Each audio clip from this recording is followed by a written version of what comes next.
আমরা তিস্তার পানির জন্য দীর্ঘদিন ধরে কথা বলছি। আমাদের পার্শ্ববর্তী দেশ ভারত এই পানির বন্টনের ব্যাপারে আমাদের কাছে এখন পর্যন্ত এটা কোনো সুরাহা দিতে পারেনি।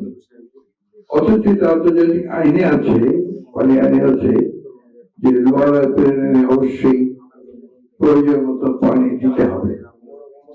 সেটা তারা দেয়নি, বরঞ্চ এটা নিয়ে যখন আপনার কথাবার্তা হয়েছে তখন বিভিন্ন ভাবে ভারত সরকার এটা পশ্চিমবঙ্গ সরকারের উপরে দোষারোপ করে এড়িয়ে গেছে।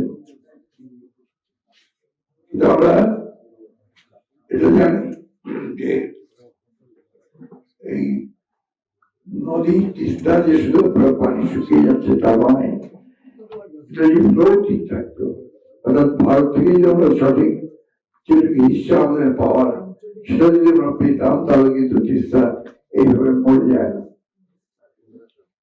একটা মহাপরিকল্পনার কথা বলা হয়েছে, এই দাবি আমরা কিন্তু তুলছি, আমাদের পার্টিতেও আমরা এই দাবি তুলেছি এবং আমরা মনে করি যে আলটিমেটলি এটা একটা মহাপরিকল্পনার মধ্যে নিয়ে এটার ওয়াটার ফ্লো শুধু নয়, এর আশেপাশে মানুষের জীবন জীবিকায় এটা আপনার সুন্দর করা যায় এবং যেটাকে আমরা বলি যে সহজ করা যায়, স্বস্তি করা যায়, সেই চেষ্টাটা আমাদেরকে করতে হবে। আপনাদের সকলকে আহ্বান জানাবো, বিশেষ করে তিস্তা অববাহিকার লোককে যে সত্যি কথাই বলি, আপনারা জেগে উঠুন, আপনাদের তিস্তাকে আপনারা বাঁচান। ধন্যবাদ।